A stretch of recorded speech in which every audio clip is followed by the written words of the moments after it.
آپ کے سامنے گفتگو فرمائیں آنے سے قبل استقبالیہ نعرہ تکبیر، نعرہ رسالت، نعرہ رسالت، بزم نعیمیہ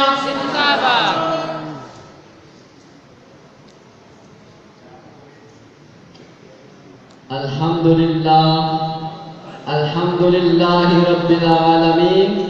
والعاقبۃ للمتقین الصلاة والسلام على سید الانبیاء والمرسلین اما بعد فاعوذ باللہ من الشیطان الرجیم بسم اللہ الرحمن الرحیم قل ان صلاتی ونسکی ومحیای ومماتی للہ رب العالمین صدق اللہ العظیم وصدق رسوله النبی الکریم الامین ونحن على ذلك لمن الشاہدین الصلاة والسلام علیکہ یا سیدی یا رسول اللہ وعلى آلک واصحابک یا سیدی یا حبیب اللہ۔ حمد و صلاة کے بعد نہایت واجب الاحترام میرے ہم مکتب ساتھیوں، السلام علیکم ورحمۃ اللہ وبرکاتہ۔ معزز سامعین، میں نے آپ کے سامنے قرآن مجید میں سے ایک آیت پڑھنے کی سعادت حاصل کی جس میں اللہ رب العزت فرماتا ہے قل آپ فرما دیجئے ان صلاتی بے شک میری نماز ونسکی اور میری قربانی ومحیایا اور میری زندگی ومماتی اور میری موت للہ رب العالمین اللہ رب العزت کے لیے ہے کہ جو تمام جہانوں کا پالنے والا ہے۔ حضرت ابی بکر اس آیت میں اللہ رب العزت نے 4 باتیں بیان فرمائی۔ پہلی یہ بات قل ان صلاتی، نماز کے بارے میں، نماز پڑھو تو فقط صرف اور صرف اللہ رب العزت کی عزت کے لیے پڑھو، اللہ رب العزت کو راضی کرنے کے لیے پڑھو۔ نماز پڑھو صرف اور صرف اللہ اور اللہ کے رسول کی رضا حاصل کرنے کے لیے پڑھو، نہ کہ لوگوں کو دکھلاوے کے لیے پڑھو یہ کہ لوگ دیکھیں کتنا بڑا نمازی ہے، اس لیے نہیں، فقط اللہ اور اللہ کے رسول کی رضا کے لیے پڑھو۔ پیارے آقا نے فرمایا کہ جو انسان جان بوجھ کر ایک نماز چھوڑتا ہے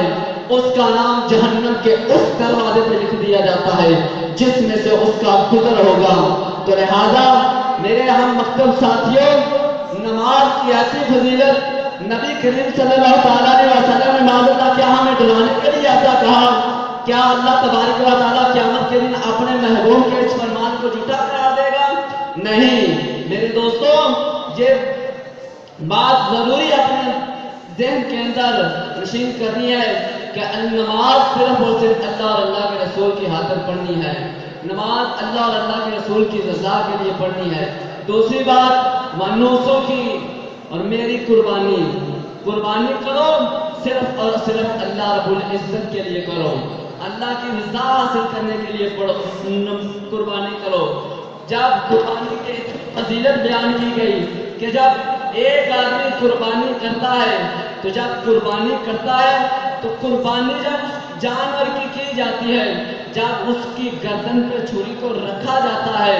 اس کا ایک قطرہ زمین سے گرنے سے پہلے اللہ رب العزت اس قربانی کرنے والے کے سارے گناہ معاف فرما دیتا ہے۔ یہ ہے قربانی کی فضیلت، اللہ رب العزت قربانی کرنے والے کے گناہ معاف فرما دیتا ہے۔ اور دوسری بات یہ ہے کہ جب انسان قربانی کرتا ہے تو جتنے اس جانور کے جسم پر بال ہوتے ہیں اللہ رب العزت ایک ایک بال کے بدلے اس کو نیکی عطا کرتا ہے،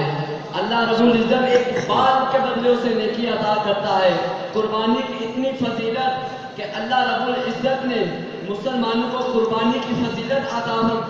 جو آپ بتائی ہے کہ جو قربانی ایک مرتبہ کرتا ہے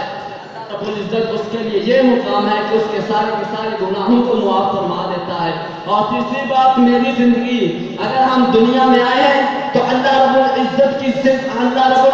کے لیے اپنی زندگی گزاریں، اور دنیا میں جائیں تو اللہ رب العزت کے نام پر جائیں، اللہ رب العزت کی خاطر اپنی جان کو قربان کر کے جائیں، اور اپنی زندگی جو اللہ تبارک و تعالیٰ نے اپنے محبوب کے ذریعے ہمیں رہنمائی عطا کی، اس رہنمائی کو اپنے اندر ڈال کر اور انہیں اندر دل نشین کر اس نبی کریم صلی اللہ علیہ وسلم کی تعلیمات کی پیروی کر اس پر عمل کر کے اس دنیا میں نبی کی سچی محبت لے کر جانے کی توفیق عطا فرمائے۔ اللہ تبارک و تعالیٰ کی بارگاہ سے دعا ہے کہ اللہ رب العزت ہمیں نبی کریم صلی اللہ علیہ وسلم کا سچا عاشق اور اللہ رب العزت کے لیے اپنی جانیں قربان کرنا اور اپنی زندگیوں کو نبی کریم صلی اللہ علیہ وسلم کی تعلیمات کی پیروی کے مطابق گزارنے کی توفیق عطا فرمائے۔ وما توفیقی الا باللہ۔